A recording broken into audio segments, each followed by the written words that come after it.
So I have been watching Love Island USA. I'm a dad, I'm a husband. I'm a mommy. Mommy? Mommy. You're not getting it, it's not clocking to you. I'm a mom. Mamacita. What about, Justin, Mamacita? Mamacita.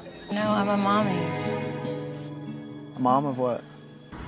It's not clocking to you that I'm standing on business, is it? And what I don't like is if the business is true, that you left your moms in the hood, somebody go smoke that you. And at first, I was like, yeah, you know, just a regular season. Not regular at all. If you've been keeping up with Love Island, you know that like the last 3 episodes have been genuinely terrifying. He had a great day with Iris. Because of what we're going through, he's using her as a fucking scapegoat. And like there's just so much to talk about, especially as a psychology girly. So I thought, what better opportunity to do a unfiltered get ready with me. This is definitely a new one for the channel. I always forget because I just like be so into the video. I will have all of the products that I'm using in my bio down below, or if it's not there, it will be in the tagged products bar somewhere down there. But this is the Huda Premium. I've been loving using this before my makeup. Delish. So let's get into some of my Love Island hot takes. I love Amaya. I do not understand the Amaya hate. Good night. It's fun. We build you. Looks good. Yes, she's a little much for a lot of people, but if you realize why she is that way, you'll feel a little bit more empathy towards her. And not a lot of people can really relate to her because they're not sensitive. But as a fellow sensitive girly, okay, I will cape for my girl Amaya. Like I said on TikTok, if you're not following me on there, you should definitely follow me there. I've been basically doing a reaction to a lot of the episodes on there. Yeah, back to Amaya. I quickly came to realize that Amaya just feels a lot and she has no emotional regulation. It's almost like a kid, you know? She's definitely adult, but she's like a kid in the sense that she feels a lot and she makes it known, okay? So you guys, I haven't really been an under eye cream girly until I found this combo. It's the Beauty of Joseon eye cream mixed with some Volufuline. When I tell you guys that is the best combo for like hollow eyes, I feel like a lot of creams and like treatments and stuff are targeted more towards darks under eyes, but nobody really makes products for the hollow-eyed girlies, and this is a great combo. And also I'll have the Volufuline in my Amazon storefront. Just, you know, check out the bio if you have any questions, or if you're looking for any of the products that I'm using, they'll probably be in the bio. Amaya just feels a lot and she doesn't have good emotional regulation. I will say at first though with Ace, because Ace was a little bit of he wanted to get a reaction out of her. He wanted to get a negative reaction out of her, and unfortunately it worked. And she is not the best at communicating because she just lets her emotions completely drive the boat. But when it came to her conversation with Charlie, right? Because if you guys remember, Charlie was trying to court Amaya, pulled her for a chat after and only after Hannah started talking to Pepe. And that made her break down, y'all. And a lot of people were like, girl, why are you crying? Like, it's not that deep. I really don't think she was crying about it being about Hannah. I think she either didn't want to admit the true reason why she was crying, or she didn't in the moment know why she was emotional. And that was what made me realize, oh, this girl is just a sensitive queen, just like me. So basically my theory, right, is that she was crying because of the hard experience she's had in Love Island. All of the boys turned their back on her, including Ace. Ace was the ringleader of this for sure. Nobody was really messing with Amaya like that besides Austin. And she was the only one in the villa that didn't have a connection. And I think all of that in combination with Charlie using her basically to get back at Hannah, who's also her friend in the villa, just led to a little bit of an emotional breakdown, right? And yeah, is it much? Yes. Same thing with the fire pit scene. We don't want to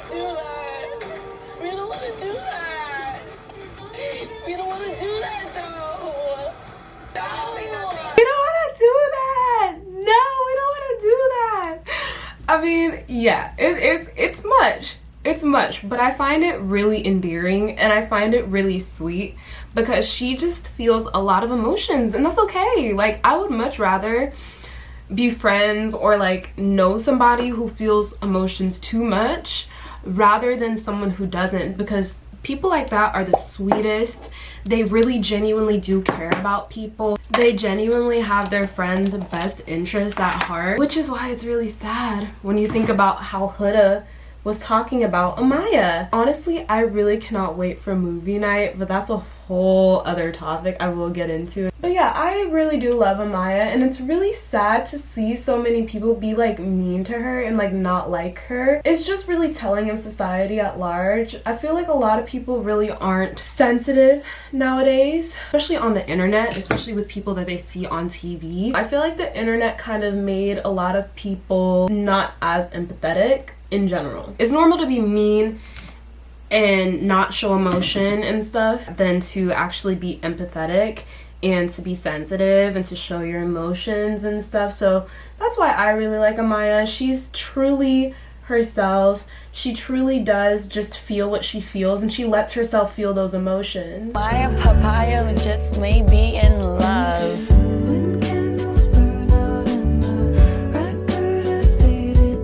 It was just so sweet and cute to see how she was like allowing other people in the villa to feel their emotions and telling them that their emotions are valid, you know, even if it's not reciprocated. Look her next to each other and she's like, yeah, she fucks with you, bro. So is there anything I do that makes you feel uncomfortable?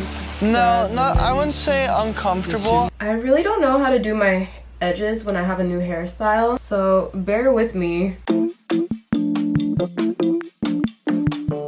Stop comparing this season to the last. Everyone needs to collectively just agree, you know what, each season is different. If you set an expectation, you're probably going to be disappointed.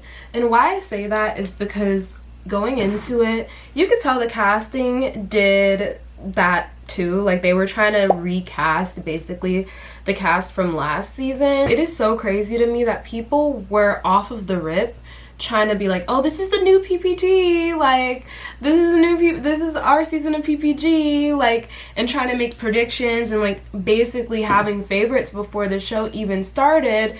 And now here we are, 14 episodes in, and nobody likes Huda. She very quickly became the least favorite. This cast is very clearly like trying to force the sisterhood type of thing.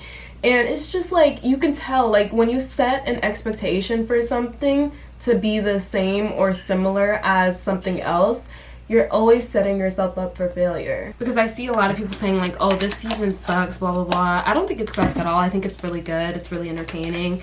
Now it's getting a little concerning, but I think that comes from us setting an expectation. I don't know why we did that anyway. Like, every season is going to be different. It's crazy to pick favorites before you even know somebody. And it's just TV, you know what I mean? Like, you really don't know these people. There's probably so much going on beyond the scenes. I literally have a wax scheduled for 4. So if you see a little like peak of my armpits, just mind your business, please. Like, my wax appointment is literally today.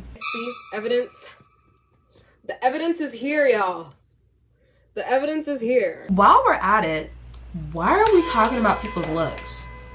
I've always found this very strange. I'm a very like open person too, to take like feedback.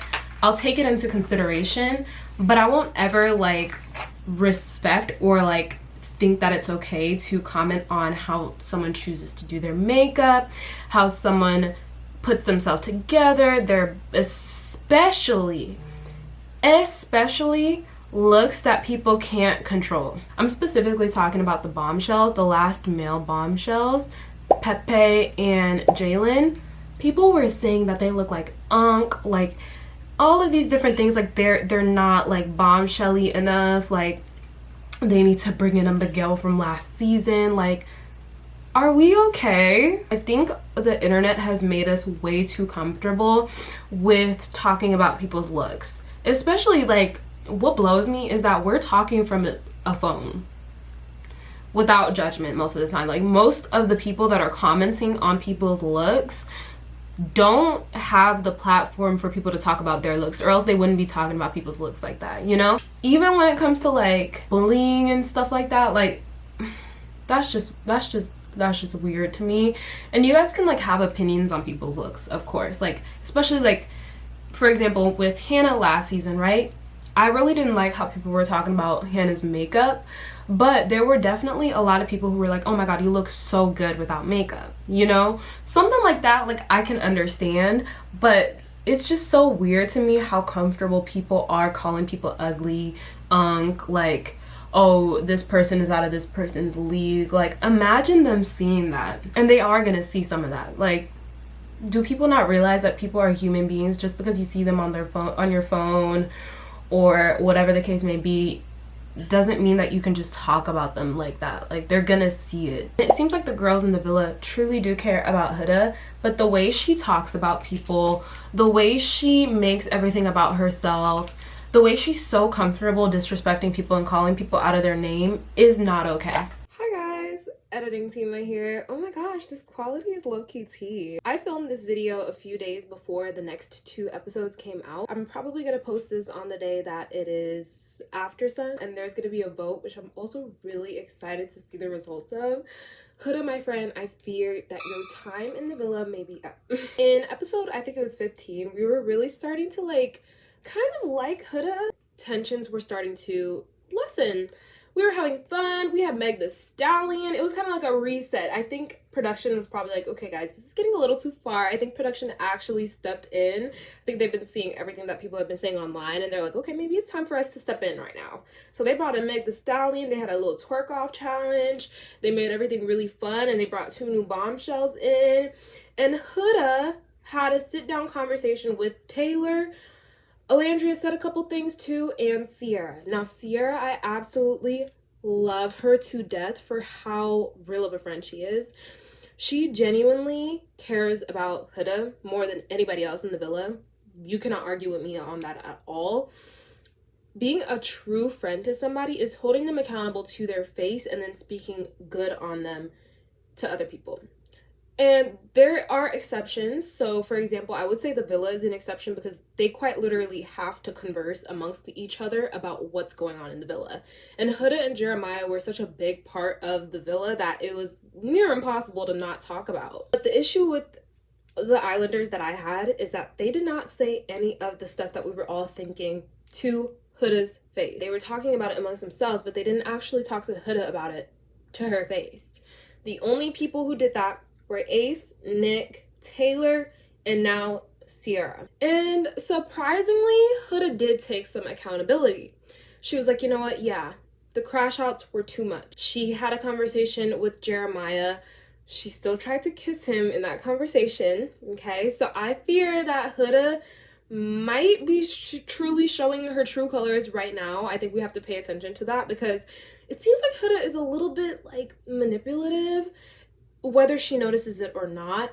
And this is a perfect example because she pulled out the soft, feminine, like calm, like, so she knows that she is capable of having reasonable conversation, but she only pulls it out when it's convenient. And what she was trying to do in that moment was win Jeremiah back, and it completely backfired because he was like, no. Even though she is probably doing all this as a performance, she's probably being performative, I can still give credit where it's due. She did apologize and she did say, okay, the crash outs were too much. She did calm down on the name calling. She did calm down on a lot of the stuff, okay?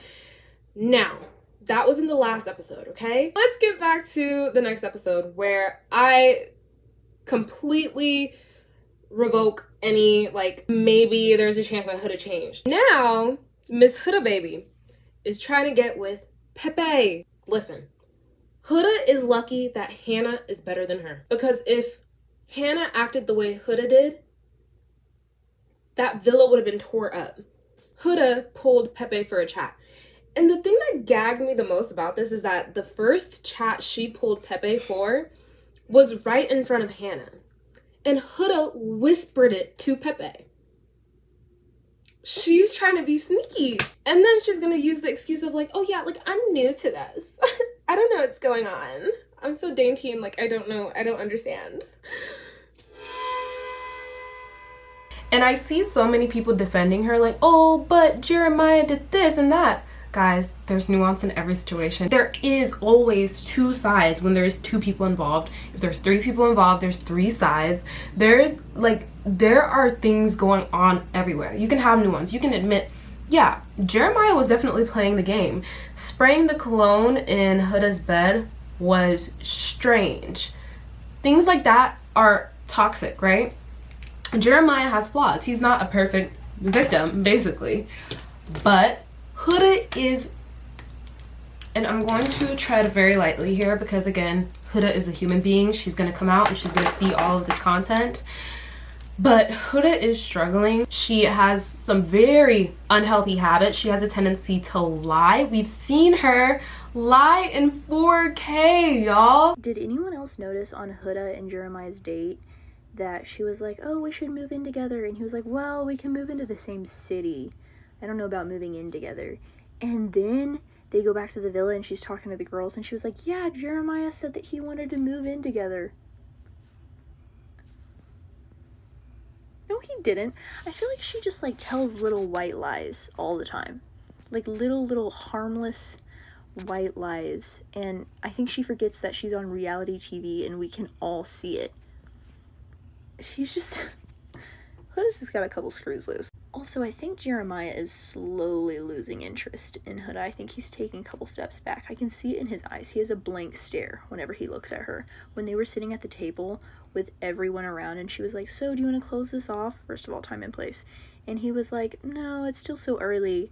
And she was like, are you waiting for something better to come in? In that moment, I think he was like, maybe this girl isn't my lottery ticket out of here. Like, maybe she's not the next Leah. No matter what the show is showing us, doing that, lying and being caught lying is not okay. Calling people all types of bitches and and like, that is not okay. One of Huda's friends or like acquaintances came out and was basically like, yeah, you know, there's, you know, basically defending Huda the same way that a lot of people on the internet are. But the thing is with that though, is that is not production. That is Huda. That is Huda acting out of character. A lot of people have been saying too, which is a very good point, imagine if it was reversed. Imagine if Jeremiah was acting the way that Huda was acting. Huda needs to go home for sure, but I really don't like that people are diagnosing her either on the internet, you know, like saying like, oh, I have BPD and, you know, I've noticed that she has these certain signs and, you know, she acts the way I do. Y'all, I hate to diagnose people that I don't know, but coming from somebody that has this, she has borderline personality disorder, and I have the same thing. I swear to you, I promise you, Huda has BPD, okay? It's so easy for her to be a victim in every situation, and this is coming from me. It's very easy for me to be a victim in every situation.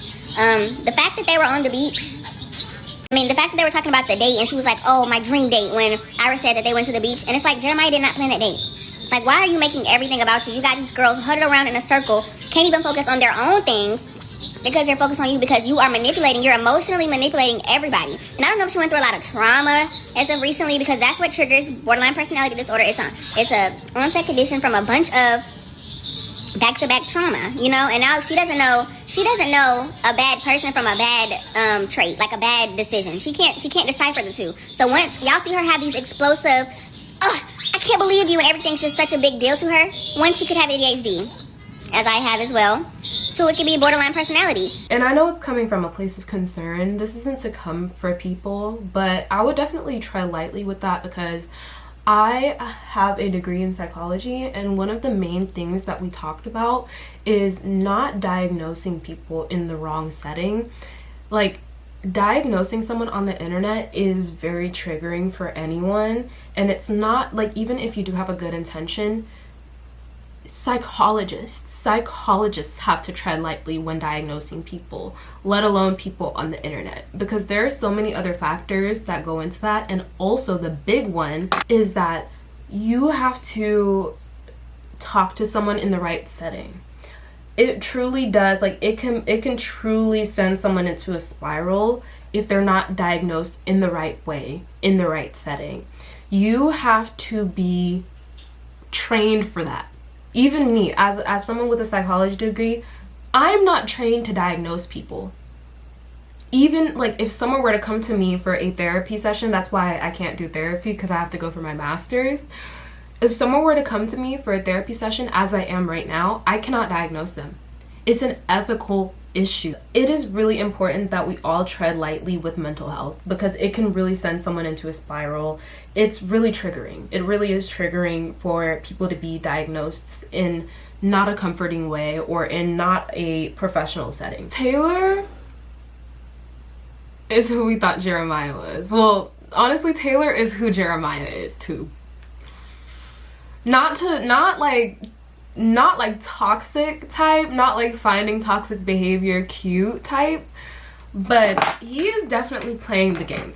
I don't know why we're all forgetting that Taylor said that he was not attracted to Olandria. He said he couldn't get that attraction.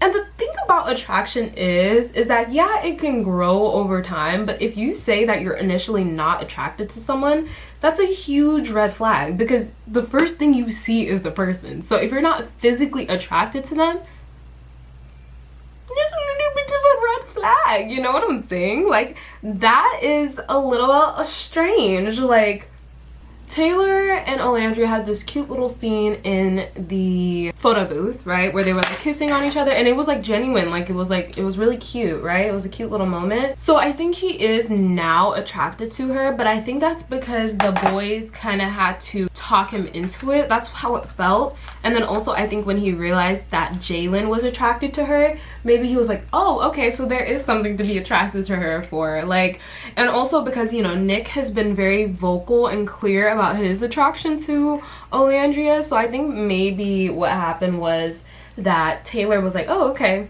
maybe there is something there that I could get used to, you know? But I genuinely don't think that he's that attracted to her. I think he's just playing the game, unfortunately. Ace the damn explorer, literally. I really did not like how he treated Amaya. What you be calling your partner when you're in a relationship? I usually make up a nickname for them, like my own personal nickname. Yeah. Or babe. Even babe is like a lot for me too. And I noticed you like to say that a lot. Oh my God, so you want me to stop calling you babe? Damn. Yeah, like that's, yeah. I'm about to walk away for real, because you probably pissed me off. And I also don't really like the way he treated Shelly either. Thank you. You're welcome. That sex was great. Honestly, Shelly did not like get mad enough for me about that, because that was very strange how like he literally like basically like forgot about Shelly as soon as Iris showed him interest and as soon as they had a connection. Like, he did tell Shelly, you know what, I am open to exploring a connection with her, but when he told her that, he literally just went off and like just like didn't give her breakfast, like, and we're all just like moving past that. Like, Shelly, stand up, please. But I will say that I do appreciate the fact that Ace and Nick are the only two ones that are actually saying something to Huda. And it frustrates me so bad when I have to tell my friends, my family this. They have someone in their life who they need to check, who they need to hold accountable, and it's always the same excuses. If I try, they're not gonna hold themselves accountable. All that screams to me is, yeah, she should be held accountable, but it's scary, so I'm not gonna do it. Internally, even if it's deep in her subconscious mind, she will be like, wow, maybe I do have to do some character development. Like, if everyone in the villa doesn't mess with me, like maybe there's a reason for that, even if she doesn't admit it out loud. Which is why it's so frustrating to me when people use that excuse of like, oh, they're just not saying anything because of how she'll react or blah blah blah. That's a cop-out. It is, okay? It is. It's a cop-out and it's fake because they're doing it behind their back. If you're actually someone's friend, you talk good about them publicly and you tell them what they need to work on behind closed doors. Even if, and I really do, you know, and we're not there, we don't know. Maybe someone, you know, one of her friends, maybe Olandria, maybe Hannah, maybe someone has tried genuinely behind the scenes and we just haven't seen it. But based on the way they're acting with the clips that we are seeing, it's not giving that. The only girl, especially, that has been kind of trying to subtly help, at least from what we've seen, is Sierra. And I suspect that Sierra might be the one that might have had that conversation with her behind closed doors. Standing ovation to Sierra. This is what we need to see. she said, you know, maybe we back down a little bit on the name calling. I think that bitch is fucking messy. I can already tell that the bitch doesn't fucking compare to me. I think she's messy as fuck. I don't like her. I just already don't like her. This bitch was trying. Bitch, if you don't fucking quit it right now, you're a fucking bitch. You're a pussy ass bitch. You're a bitch. You're a bitch. You're a pussy ass bitch. I know. Production is production. They want a good show, but that's all they care about. You know, it's really, really sad. Huda is, yeah, I really do think that she needs to go home. And I'm really scared for her too when she comes out of the villa and sees what people are saying about her and stuff. So I just hope she has good people around her. I really do. But that doesn't mean that we should, you know, people should not hold her accountable for her actions. By the way, I've been using this Sachu cheek illuminating like stain. It is so freaking pretty and good, and like the color is so perfect for my undertone, and so summery and like shimmery. Like, look at that. Oh my gosh, I love this. I love this makeup look I've been doing lately. It's so like summer glow, you know? I wish that Olandria and Nick had something. Am I allowed to say that? I really do wish that Nick and Olandria went for it. I think my favorite islander is probably Sierra, because first of all, she's from Arizona. She is a fellow Arizona girl. She lives in LA, but she's an Arizonian, okay? So there's that. And then she also has a lot of good people around her and a lot of good friends that are really supportive of her. And she's also the only girl that's actually kind of being a little bit real with Huda. She hasn't been like super fake from the get-go. She's made it clear that like, girl, I'm not gonna completely feed into your delusions. Even though she is somewhat feeding into her delusions, she's not completely. And she was the first and only one to stand on business. Her outfits and her styling and her hairstyles and all of this stuff, she knows what she's doing. She's a fashion girly through and through. I have been screenshotting all of those outfits, y'all. Like, Sierra is definitely my favorite. And also, she's so like real. Like, I like her personality a lot. She seems like super fun, super bubbly, but also like not fake, you know? I really like that about her. And I really like her and Nick together. I really do. I feel like Nick and Olandria would have been a better match, and Taylor should have went home instead of Charlie, but you know, it is what it is. Shoulda, coulda, woulda. I don't like Pepe, though. I don't like Pepe. I think Hannah and Pepe are a cute couple, but I don't like Pepe. Especially like the weird comments and like, you know, like, oh, you're getting my seconds, and talking about Hannah. Like, did Hannah not hear that? Out of all of the Islanders, even though Sierra is probably my top favorite, my other favorites have to be Nick, Olandria, and Shelly. Shelly, honestly, I love her. She's so cute. But just the way, like, she is so dismissive of the red flags of Ace is kind of like, girl, stand up. But I still love her. Let me know what are your Love Island hot takes in the comments down below. Anyways, girlies, it has been your girl, Tima. I love you guys so much, and I'll see you on another video soon. Bye, girls.